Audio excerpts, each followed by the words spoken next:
তোমাদের একটি গল্প বলি শোনো। গল্পটি পুষ্প নামের একটি মেয়ের। পুষ্পের শুধু একটা ভয় ছিল, একটা পুরনো বাড়ি। বাড়িটি পুষ্পের বাড়ি থেকে একটু দূরে মাঠের পাশে ছিল। সেই বাড়ির পাশে একটি কাগজি ফুলের গাছ ছিল।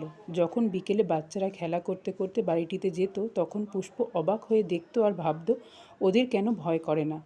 পুষ্প নিজে ছোটবেলাতে প্রত্যেক দিন বিকেলে মাঠে খেলা করতে যেত, কিন্তু তার বাকি বন্ধুদের মতো বাড়িটিতে প্রবেশ করতো না। পুষ্প এখন বড় হয়েছে, কলেজে পড়াশুনো করে। রোজ মাঠের পাশে পুষ্পকে বাড়িতে ফিরতে হয়। একদিন পুষ্প যখন বাড়িতে ফিরছিল, মাঠের পাশের থেকে আসা আওয়াজ শুনে পুষ্প দাঁড়িয়ে পড়ে। তারপর কিছুক্ষণ লক্ষ্য করার পর বুঝতে পারে যে আওয়াজটি ওই পুরনো বাড়ি থেকে আসছে।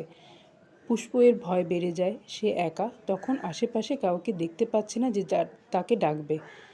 সে আস্তে আস্তে তার বাড়ির দিকে এগোলো। এমন সময় এক কুকুর এসে তার কাছ থেকে তার ব্যাগ কেড়ে নিয়ে ওই পুরনো বাড়ির মধ্যে ঢুকে পড়ে। এবার পুষ্প এর ভয় আরও বেড়েছে। ভয়ে তার পা কাঁপে। এমন সময় এক বালককে দেখতে পায় পথের পাশে। সে ওই বালককে সব কথা বলল ও তাকে সাহায্য করতে বলে। পুষ্প ওই বালককে তার সাথে ওই পুরনো বাড়িতে যেতে বলে। বালক তা শুনে রাজি হয় তার সাথে ওই বাড়িতে যেতে। তারপর দুজনে ভয়ে ভয়ে ওই বাড়ির মধ্যে প্রবেশ করে। গিয়ে যা দেখে তাতে দুজনেই অবাক। ওই বাড়ির মধ্যে ইঁদুররা ছোট ছোট বাসা বানিয়ে বসবাস করছে। সে যেন মানুষের মতোই একে অপরের প্রতিবেশী। সেখানেই কুকুরটি তার ব্যাগ নিয়ে বসে আছে। তারপর তারা কুকুরটির কাছ থেকে ব্যাগ নিয়ে বাড়িটি থেকে বেরিয়ে এলো। এইভাবে পুষ্প তার ভয় থেকে বেরিয়ে এলো। তারপর বালকটি পুষ্পকে তার বাড়িতে পৌঁছে দিল আর নিজের বাড়িতে রওনা দিল।